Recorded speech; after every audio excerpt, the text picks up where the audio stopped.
श्री सच्चिदानंद सद्गुरु साईनाथ महाराज की जय।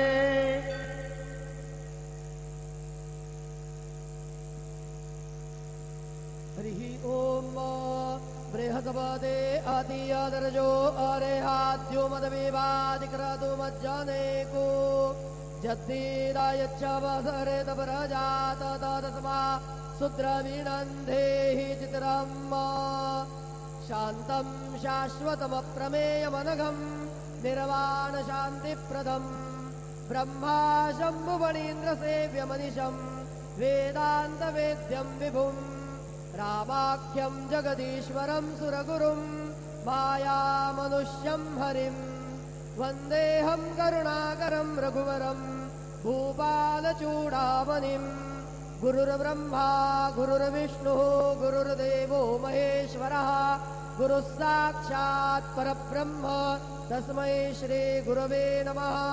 सद्गुरु साईनाथ देवताभ्यो नमः। प्रातः पूजनार्थे गन्धाक्षतपुष्पैः सम्पूज्य अथ धूपः वनस्पतिरसोद्भूतो गन्धाढ्यो गन्धोत्तमः आग्रेयः सर्वदेवानां धूपोऽयं प्रतिगृह्यताम्। धूपमाग्रापयामि साज्जन्यवर्तिसंयुक्तं वह्निना योजितं मया दीपं गृहाण देवेश त्रैलोक्यतिमिरापः दीपं दर्शयामि दीपारान्तरेण उपहारनैवेद्यं निवेदयामि चतुरस्रमण्डलं कृत्वा तदुपरि नैवेद्यपात्रं निधाय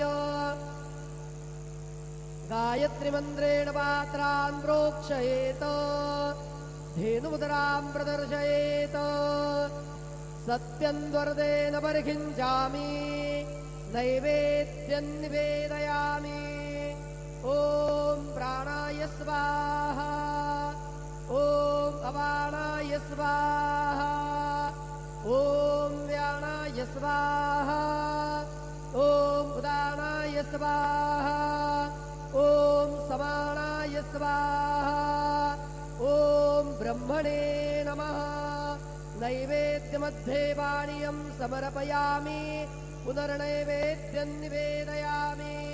ॐ प्राणाय स्वाहा ॐ अपानाय स्वाहा ॐ व्यानाय स्वाहा ॐ उदानाय स्वाहा ॐ समानाय स्वाहा ॐ ब्रह्मणे नमः। नैवेद्यं समर्पयामि हस्तप्रक्षालनं समर्पयामि मुखप्रक्षालनं समर्पयामि करोद्वर्तनार्थे चन्दनं समर्पयामि अधमङ्गल आरार्तिक्यदीपं दर्शयामि।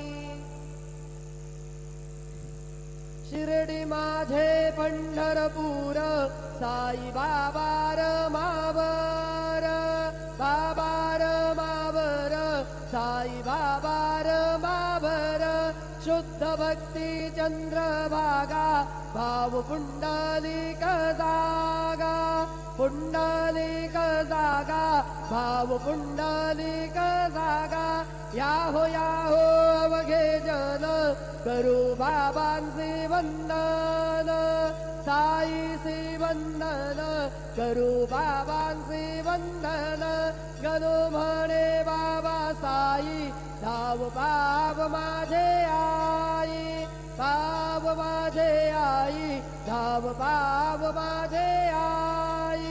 श्री सच्चिदानंद सद्गुरु साईनाथ महाराज की जय।